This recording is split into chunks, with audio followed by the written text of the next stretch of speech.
Hey guys, welcome back to the channel.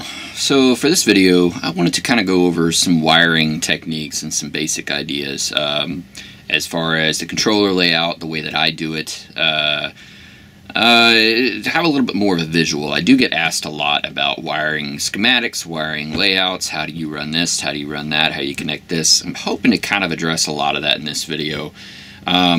First off, I have created this diagram. I will get that up on the website, and this is basic idea of how I would use a Blueghozt, connect it to our battery savers, and use our inverters. And I mean, basically, as you can see, there's 12 volt power and ground. That's the black and the red. I run power and ground to the Blueghozt controller. I run it to the power and ground on the power saver. I run it the power wire into the COM port on the power saver, and then I run out of the NO port to whatever LEDs that I'm running, and I will split that off. I will run 12 volt to anything that's 12 volt, and then I will have a 5 volt inverter that I will use to run anything that's 5 volt. So most of the time I will run 12 volt to the light, and then I will have the inverter inside of each light. So I'll have an inverter in the driver's side light and an inverter in the passenger side light. That way I have 12 volt running through the majority of it, less wires that way, and I will have plenty of power 5 volt wise inside of the light for anything that I need to do.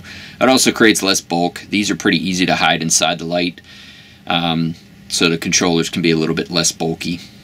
Beyond that, so that would be your power layout. You also have your triggers. So for a basic headlight diagram, you would have your parking light and both turn signals. Those would go both to your 3 triggers. So one turn signal to one trigger, the other turn signal to the other trigger, and your parking light to the 3rd trigger on the battery saver, power saver itself. It would also junction off to the same ports on the Ghost. So there's nothing in between those two. There's nothing, you will not have any issues creating a simple junction. I do have an example of a junction here. It's pretty simple. You're just got the one output that would go to the car, and then it splits off into 2 separate wires. One would go to your Ghost controller, and the other one would go to the power saver. They won't backfeed to each other, so you don't have to worry about adding anything like a diode or anything. It's really just that simple, and that will get your signal to both the Blueghozt and the power saver, so they can kind of work in conjunction. So when that DRL triggers, it will activate the power saver relay to force it closed, force it on, basically turning on the power to the LEDs. When the signal is lost from the car, it'll turn that off.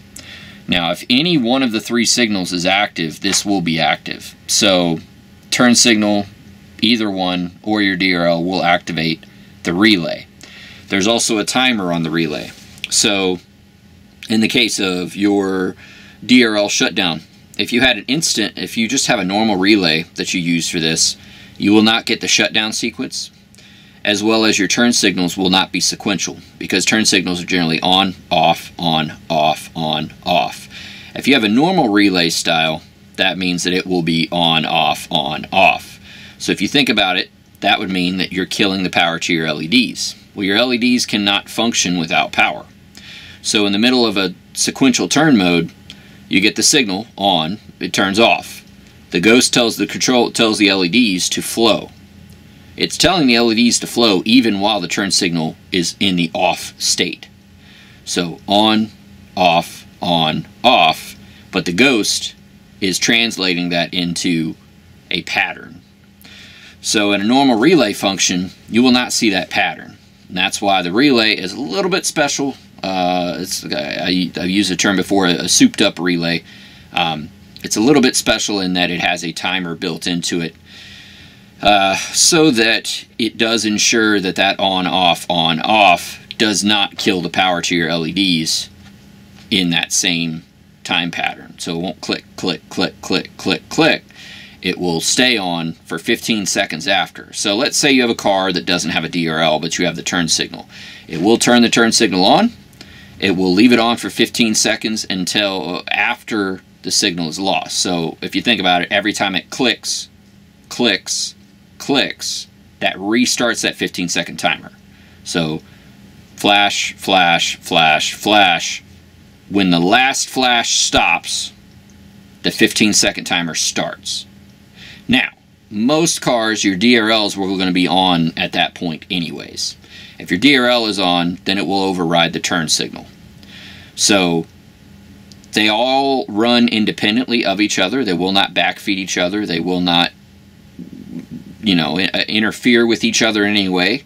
But all three of them are capable of activating the relay itself, which is pretty important for you to have that function of the lights. So none of those, if any one of those is active, this will be active. If all three of them are active, this will be active. It doesn't matter which one. None of them can turn it off if one of them is active. So if the DRL is active and the turn signals turn off, it will not turn off the DRL. It does not work that way. The DRL will keep it active. And it will be active for 15 seconds after all three have been disconnected. So that's the automated feature of it. That's how that automated side works to the relay itself. So that means normal function. You go out to your car, you're getting ready to go for a drive. You don't have to worry about the remote. You don't have to worry about pushing any buttons to activate your relay. It is automatic. You unlock your car, generally your lights will flash. Maybe your turn signals, might be your DRLs, but something will flash on your car. That will activate this. That will allow the Blueghozt to activate that sequence. And like once again, if that's a turn signal activation on your car, it will activate the turn signal. If it is a DRL activation, it will activate the DRL. If it is both, it will activate both. There are some cars that will actually activate the turn signals first and the DRL at the same time. Turn signals will overpower DRL. So, you know, that's a whole thing. Just, you know, keep that in mind. That's more of a ghost aspect than it is this. But either way, whatever your car does, if it does turns or DRL, it will activate automatically. So that means normal function, driving down the road, you do not need to push a button to turn this on. And a big reason why I stress that is because the whole point of this is to be automated. The whole point of this is that I myself do not want to have to flip a switch, push a button every time I jump in the car and go for a ride. It's not ideal to have to, you know, push a button to make everything work on your car. And remember to push the button again when I'm done so that my battery doesn't die. That's no fun. I'm not doing that. I don't do that on any of my cars. That's why I paid to get this developed. That's why I spent a lot of time, 2 revisions to get where it was. It does work well. But in some circumstances, you're at a car show and you don't want to have the DRLs running on the car. You want to have a way to activate those LEDs without having to turn the car on. That is where this remote comes in. So what I tell most people, put this on your keys, put this in the glove box, put it somewhere that will be there if you're at a car show, but do not use it for normal function. So you do not have to activate it with this to make the lights work. This is more of a car show activator. The way this works is you push the B button and that will activate the relay. So that is your 4th method of activating the relay. You have your 3 basic methods, and these do not have to be turns and your DRL. In the event that you're using a taillight, you might want to tie them with your brakes. Maybe one of the turns and your parking light. That combination of 3 should have the power connected at any time. But some kind of combination like that should work for the taillights. But to force the activation of the power, you would push the B button, and that will wirelessly through the transmitter activate the power latched. It will stay latched until you push the B button again to disconnect. And that's why I don't recommend using this for daily use, because then it goes right back to that point where you have to remember to turn it on and remember to turn it off, which is not ideal. Not something I would want to do. In addition to that, we also have the A button. Now the A button activates an output, and this is actually, it's listed as out on the board itself, but that would go to the EXT connection on the Ghost. Now the EXT connection was created currently as a show mode activator. So if you send 12 volt signal to that EXT on the Blueghozt, it will activate show modes that you can pre-program in the Ghost controller. I go into more detail on that in my Blueghozt tutorial video, but to kind of quickly touch base on it, you would be under the Home tab, and you would select up to 8 different show modes that you have already programmed into the controller, and then you would hit pin down at the bottom, and that will pin it to the EXT trigger. You can also adjust the slider for time, so if you want each show mode to go for 10 seconds, you can slide that where you want it, hit pin, and it will load it up into the controller, and that will pin it to it. So anytime that 12 volt is sent to the EXT trigger, it will activate those up to 8 show modes that you have programmed in. And you have to program them in yourself. The Ghost does not come pre-programmed with those show modes. But it's easy to do, it's easy to change. If you decide to change something later on, it's very simple to do it, just by following that simple process.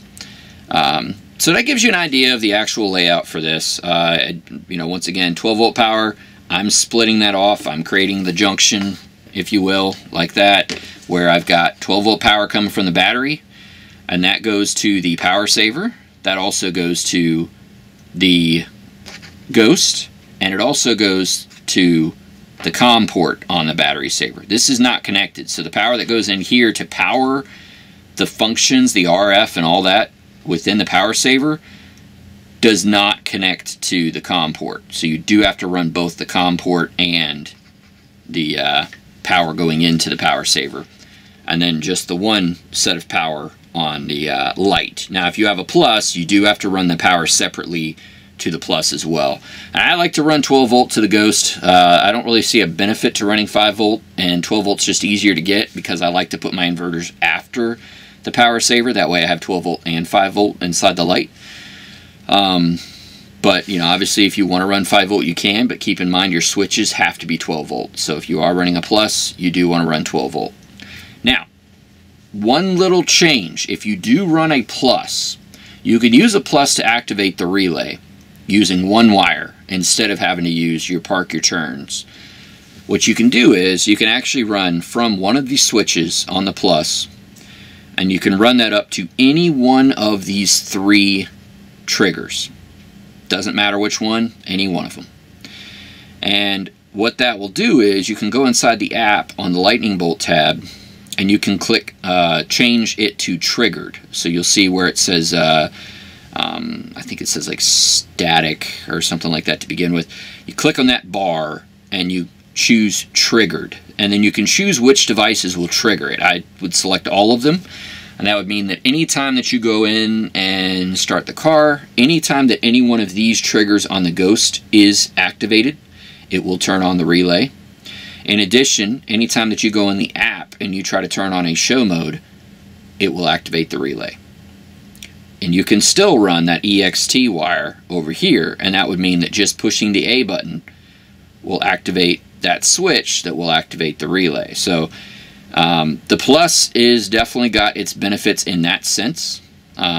Being able to just run the one wire, and it's much more automated that way instead of having to tie in with the DRLs and the turns.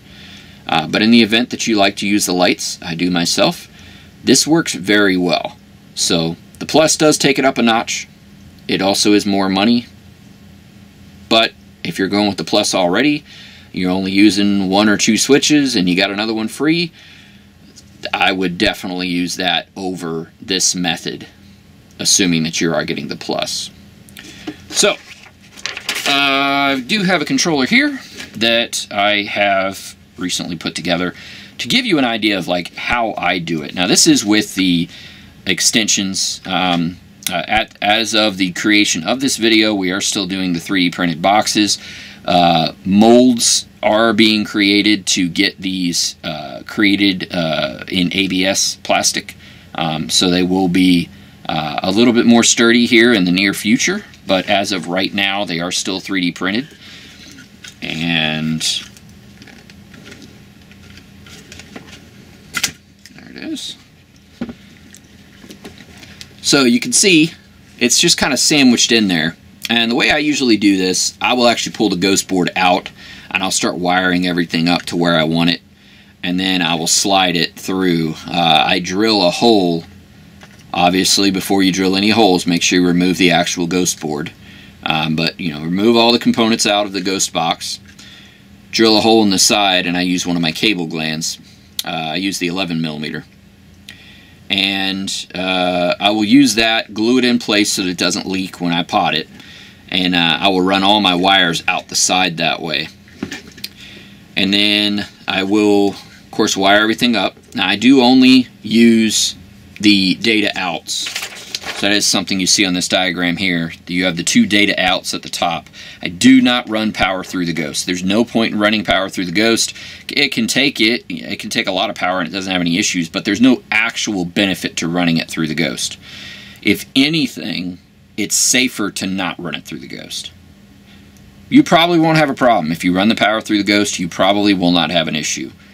I do not. I never do. I don't do it.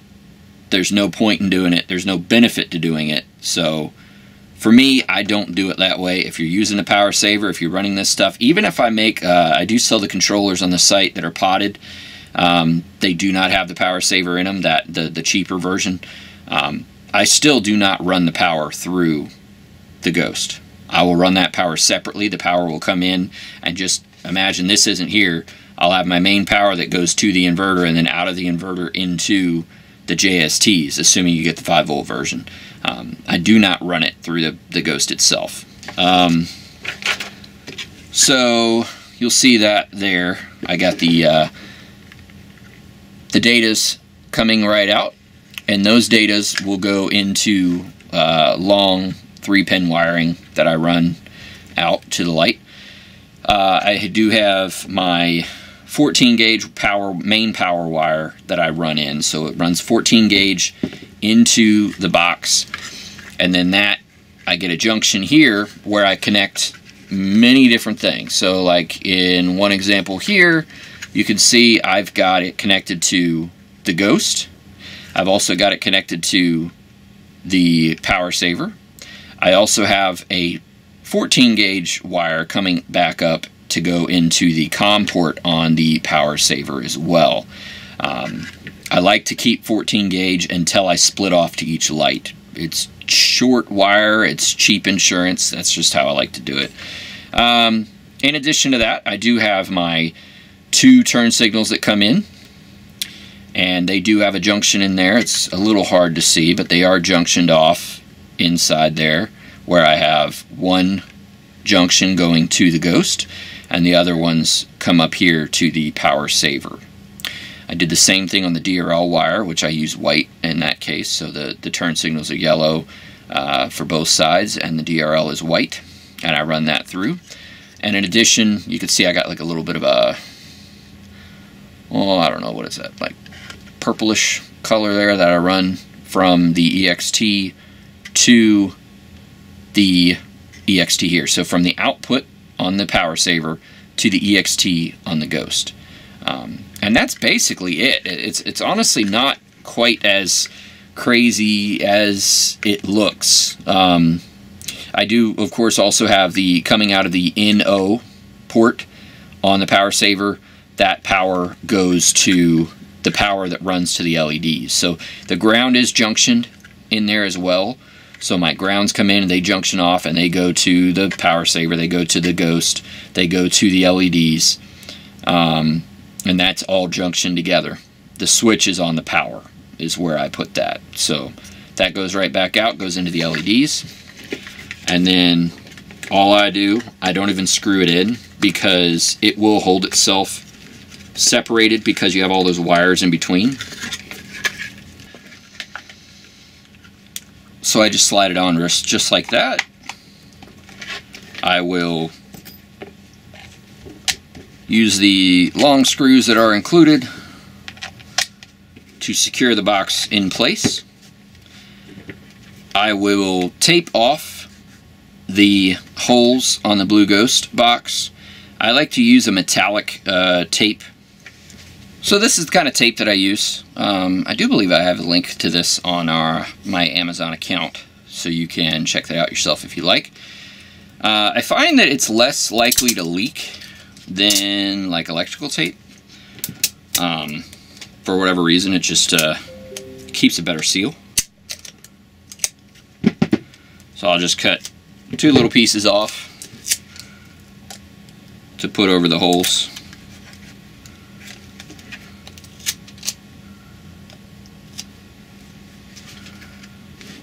Just like that. And then I like to go to my Gorilla Glue contact adhesive. I really do like this stuff. And what I'll do is I use this to create a gasket, because it does bond pretty well and it's easily removable. So what I'll do is I'll just chase it around the outside of the box. So just like that. And the really cool thing is when it's all done, I can just peel that stuff right off. You just grab a hold of it and it just comes right off. So it ends up making it look really clean. And it creates a pretty good gasket as well to make sure that none of the epoxy leaks out when I pot it. So we'll pot that up like that. In addition, of course I've already done it on this one, I do run all the wires out, and I will have my power. I do add a fuse in line and a little ring terminal so you can go to the battery very easily. I have the short run, that will be the battery side light, whatever that is. And so it will vary by the car. Some cars need to be a little bit longer depending on where the battery is located under the hood. Using our waterproof plugs. Now I do use an 8-pin, and one of the reasons I do that, even though I have a DRL, a turn signal, power, ground, and data, which is just 5, I end up running 7 of the pins, because what I can do is I can double up the power and the ground on these pins. So like in the case of the 8-pin, there's a red wire and there's like a brown wire, and I join them together and I make them my powers. So I've doubled the gauge of the wiring, and that way I never have any issues. And then on the ground, I will use the black and the white wires, and I will double those up as well. So that way I'm going from the 3-pin wire that's in here to those 5 wires. The data, which is green, is what I usually use. The power, which is the white and black together on the plug, will plug into the white wire for my 3-pin wire that I'm using. And then for the ground, or for the power, I will plug in to the red and brown wire on the plug. And that's one way that I've gotten around the smaller gauging. The wire is really good quality wire, it's just smaller gauge. So I did want to try to beef that up, and I've done that. I've been able to run 10 amps on a light without any issues doing that. So doubling up has worked well, but that is one reason why I will use an 8-pin, even if I'm only using 5 wires. So I've got 5 wires in here. That is my turn signal, my DRL, power for the LEDs, ground for the LEDs, and data, using the 8-pin here to go out to the light. For the far side light, usually do like 6 feet or so. You can go a little bit longer if you want. But same process here. I will double up the power and ground, so I am using a 6-pin, even though I only have 4 wires, being the power, ground, data, and turn signal going through this wire. I will use a 6-pin so that I can go ahead and double up that power and ground. So that gives you a basic idea as far as how I do my controllers. I got other videos that show other aspects of it, but I figure we'll try to put it all in one place, make it a little bit easier to understand. So up next is the light itself, which I've got the cover there, and basically I will have the wire right here coming out the back.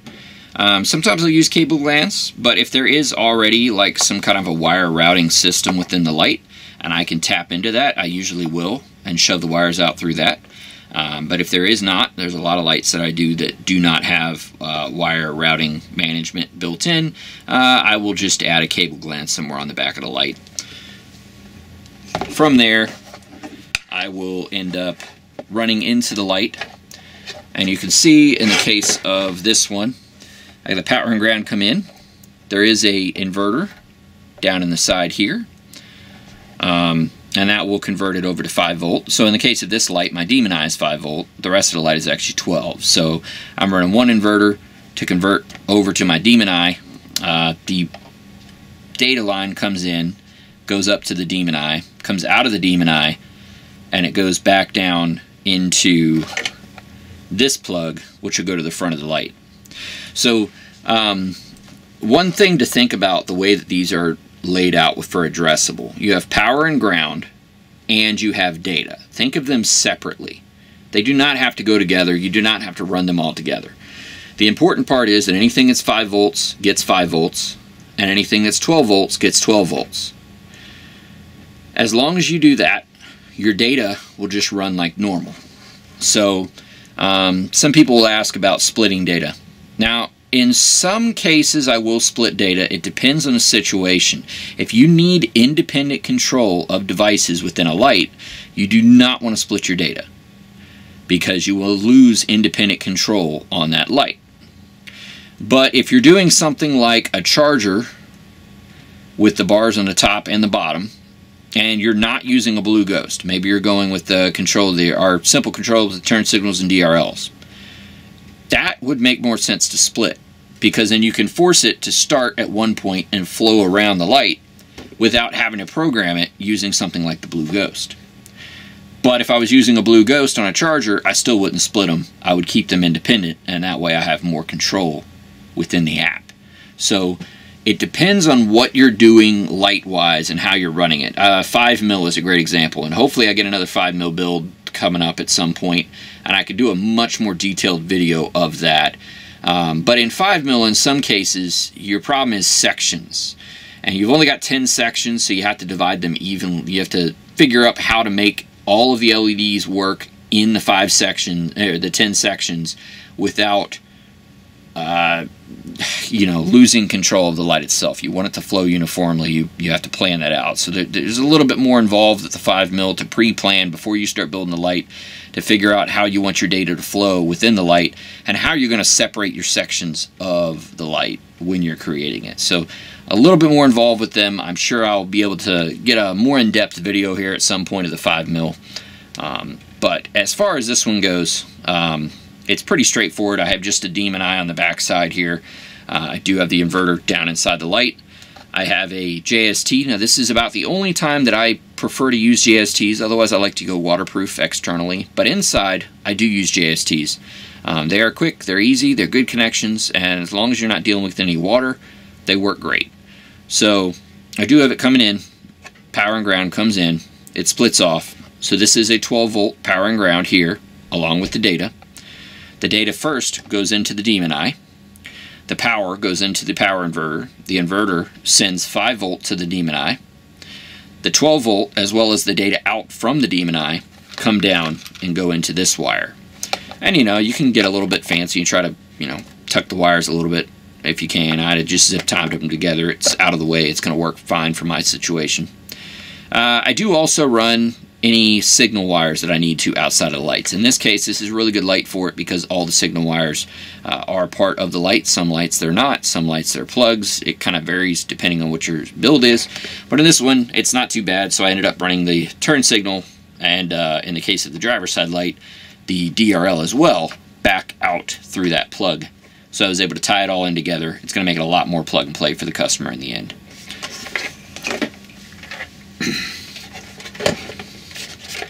As for the front of the light, I removed all the original LEDs out of here. There's also were some acrylics and things like that, because in their old system they were using single LEDs in these holes to light up the front. I'm using strips I did use our 12mm UCS 2904s to accomplish that. As you can see, I do in the gills here have 3 rows to accomplish that. And this would be a case where I did actually split the data. So rather than having independent control, it actually is a split data. So we have a junction here. So I guess, well, the first thing, it comes into the light right here. This is where I will plug it into the back half of the light. That comes in. Power and data, I do have a junction here where I'm sending power to multiple locations throughout the board. So it's sending power to these boards here. It's sending power back to the end of my C light, and it's also sending power to this board right at that point as well. So that power comes right in. It goes down, the data and the power, to that front strip that wraps around the light and comes all the way in. It ends right here. I have data and power that come out of there, and they split off into 3 wires that go into the boards here, which will flow in unison. And then I come out here where I just need 1 point. There's generally not going to be a reason where you're going to pull data from multiple locations. Splitting data off is fine. Don't pull data. There's no point in it. If anything, you might create issues. These are all 3 strips the exact same size, so theoretically the data points are all the exact same, but I'm only pulling it from 1 point. So I pull the data from here.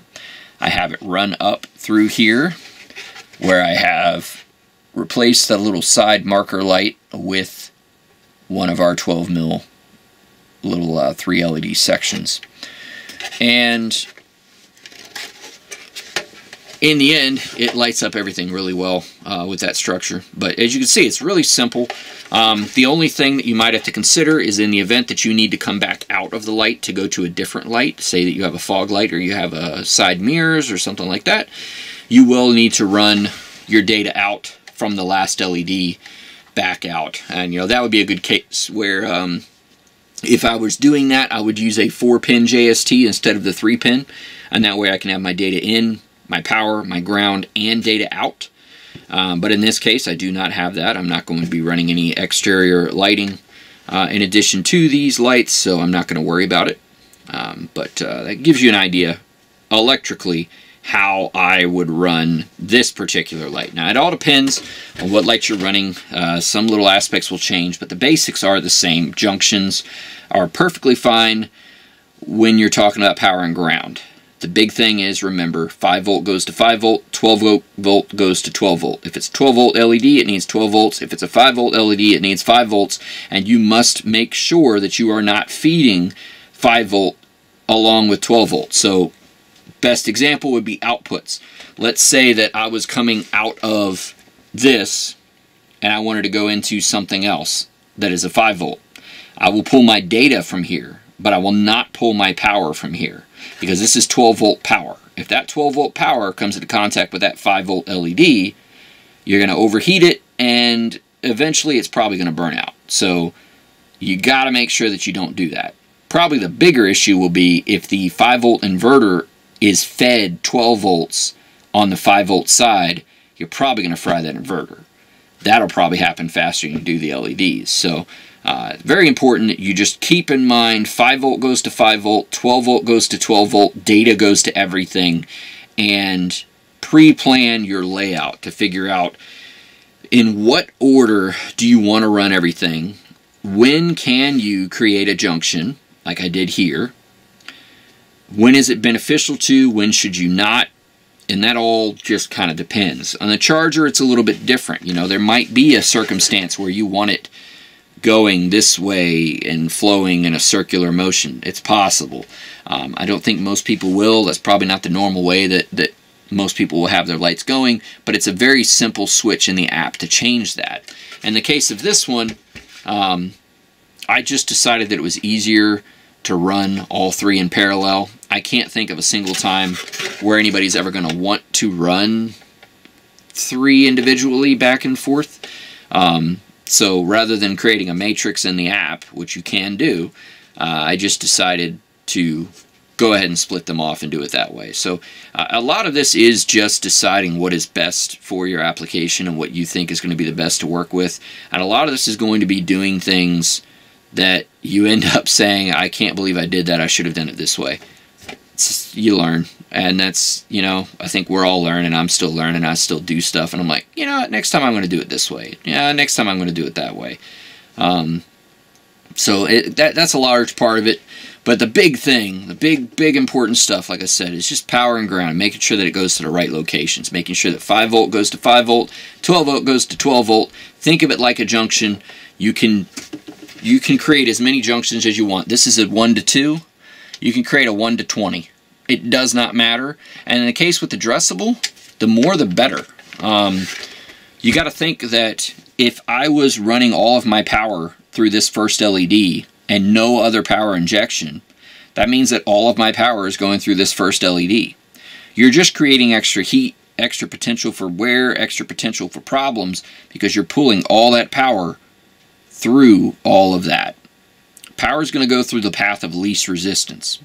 So in the case of this board, these boards are getting powered by this wire. That is the path of least resistance. It's not going to pull the power from the C light, because that's resistance. That's a path of resistance. In addition to that, because I've got power injection here, going back to the back side of the C light, the entire C light is not being fed by this. Some of it's being fed by that.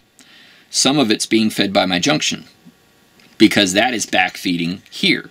So I'm reducing the strain on the electrical components as much as possible. Now, can these take it? Absolutely. The UCS, you can run, I've ran 6 strips connected one to the next with no power injection for hours and did not have a single problem. But as most of us are aware, if we've been building for a while, if you're new, you'll learn soon. You got to overbuild this stuff. You got to try to do everything that you can to bulletproof it if you could. You know, I mean, it's not always practical, but you want to try to make it as solid as you can. So sometimes it's not a question of, will it be okay if I don't? It's more of a question of, can I do something as extra insurance that won't really create that big of an issue? Putting the inverters inside the lights, that's one. You don't have to put the inverters inside the lights. You can put it in your controller. You can run the 5 volt. But 5 volt does not travel as well as 12 volt. 12 volt will travel over a long distance and not lose any of its power much easier than 5 volt will. So if you're running 5 volt for a long period of time, you can start to have issues.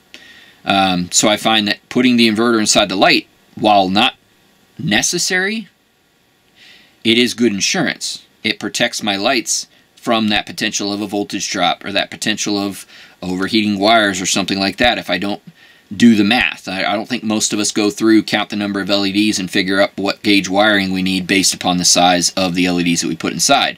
That goes back to the idea of 18 gauge wiring, 20 gauge, 24 gauge, 22 gauge, whatever size wiring you want to put. Bigger is better. I do like 18.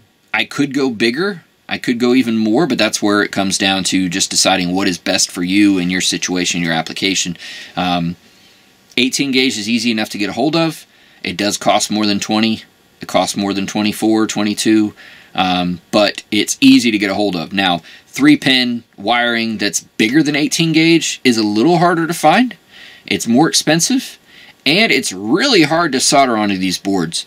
You can do 18 gauge pretty easily on the 12 mil and the 8 mil, but if you were to get like our 6 mil SK6812 rigids, 18 gauge is tough. It is very hard to get on there without them touching. So, you know, you kind of got to consider your application. And you can have a junction, you know, if you wanted to. If you want to really beef up your stuff, you could run 14 gauge wiring to the lights and then create that junction there where you're sending 20 gauge wiring all across the light. And that would be a good option as well.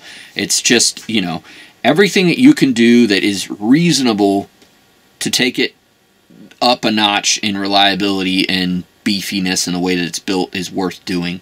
A lot of lessons that I've learned over the years of things that are just not worth doing. I've cut a lot of corners in distant past. I've had to use some of the garbage stuff like BTF strips and things like that, and learned the hard way about a lot of those things. So, you know, by no means have I always done it this way. This is just lessons that I've learned, things that I've heard, things that people told me. There has been things that people told me that I was like, ah, you're crazy, that's not a big deal. And then you learn, no, they were right. So, that's a lot of this, is just trying to help you guys to do, to get the most out of your lighting, to get the most out of your builds, and to have the least amount of builds come back, because I think ultimately that's what most of the builders out there want. Even if you're building your own car, I doubt you're really looking forward to having to tear it back down and try to figure out what went wrong at some point. You know, case in point, one thing that I did kind of start doing, I love Gorilla Glue Contact Adhesive. I just bought 9 more tubes of this stuff. I love this stuff. I use it on all my contacts. So when I solder stuff on, I chase over top of the solder pads with contact adhesive. I've secured these boards in place with contact adhesive. It's a kind of like a rubbery substance, so it has flex. So if this light is to flex on a car, which is normal, it's not going to snap free. Like if I were using the CA glue or something like that, it's not a strong enough bond because it cannot take vibrations and flexing. If you flex it enough, it will snap. So CA glue is great for kind of like tack welding stuff, but when it comes to long-term hold, I always go back over and chase over it with the Gorilla Glue Contact Adhesive. And I've taken apart lights that I used Gorilla Glue on like 2 years ago, and everything is still in its place. Everything is still where it's supposed to be. Stuff doesn't fall out. Now, it doesn't mean that you will never have a problem, but once again, it kind of goes back to the idea. It's just a little bit extra insurance. It's just something that makes me feel more comfortable knowing that I've used stuff like that, you know, securing that in place. It seems to really hold up. It's good stuff. The best stuff I've seen. It beats shoe glue out. I don't use shoe glue at all. I use that a lot. So between that and CA glue, the CA glue is really good for tack welding. So let's say that, you know, the Gorilla Glue might take 20 minutes to get a decent bond. You don't want to sit here holding this for 20 minutes. So I might hit it. I think I did hit a little bit at some point, probably like right here. Just a very small tack weld of CA glue, and that's just to hold it in place while the Gorilla Glue dries. And neither one seemed to be conductive. I've not seen any cases where I've ever had either one of them actually creating a conductive situation where the LEDs or something was, you know, freaking out because of it. So I do like both of them, but long term, the Gorilla Glue is what you want to chase everything with. So hopefully that explains a little bit more. I've been asked these questions a lot as far as the wiring goes. I did create this. This will be on the website to try and help. Some people work a lot better with a diagram when they can look at it and follow it. So I'm going to get this on the website, and hopefully in a way that you guys can download it. I'll definitely put it in the Power Saver section. I may put it on the a link to it on the Blueghozt page as well, but I do want to try to make this so that you guys can access it easily, print it. I'll put a link in this video description as well, so you can quickly get to it, print it out, have it there at your desk or whatever, so it's easy for you to follow. If you do have any questions on it, let me know, but I think it should be pretty much self-explanatory. In the case of this, I do not run 2 wires into here. This would be a junction point, as you saw in the other case. So in my case, I usually run the 12 volt to the light, and then the inverter would be inside the light. So, you know, things like that. That's about the only thing I can see looking at it that probably isn't super clear. Yeah, you got your LED outputs here, 5 volt, 12 volt, and then all the other wiring up in here. You got your ground to the battery, your 12 volt to the battery as well. That is one thing. You know, unless your battery is physically located outside of the underside of your car, like, you know, maybe you got it in the trunk or something, go to the battery if at all possible. If the battery's under the hood of your car, go to your battery. Don't go to a chassis ground. Don't try to find power somewhere else. Just go to the battery. It's the best power and the best ground on your car. If the power and ground on your battery connections are bad, the grounds on your car is also going to be bad. So you might as well just go to the best possible source that you can. It's just more insurance to protect your stuff and make sure everything's running right. Bad grounds will create a lot of heat and a lot of problems in an electrical system. So, being the battery is generally right there in the hood, under the hood of the car next to your lights, that's the best place to go. But thanks for watching. Obviously, all of these parts listed here can be purchased at nextlevelneo.com. In addition to that, we have many other parts like you've seen in this light. Our UCS is very good. If you have not tried it yet and you do want to give it a shot, let me know. I can get you a little sample. If you have tried it, you know what it is. You know how bright it is. You know it was created to be on the level of OEM lighting. So SK is great. I use SK in a lot of applications. My halos I use are primarily SK halos right now. But the UCS is just better. It's a little more tech to it. It's a little more expensive. But long term, if you're looking for something that's going to last, this stuff lasts. The biggest failure point I see on these is broken solder points. And 9 times out of 10, that is process related. It's how you're putting them in. It's how you're cutting the boards. We recommend wire dikes to cut these. Just big, heavy-duty wire dikes. Dremel, not a good idea. I think some people have tried that. Ultrasonic cutter, not a good idea. Don't do those. Just a strong pair of wire dikes, hit it right on the white line, and that works really well for these.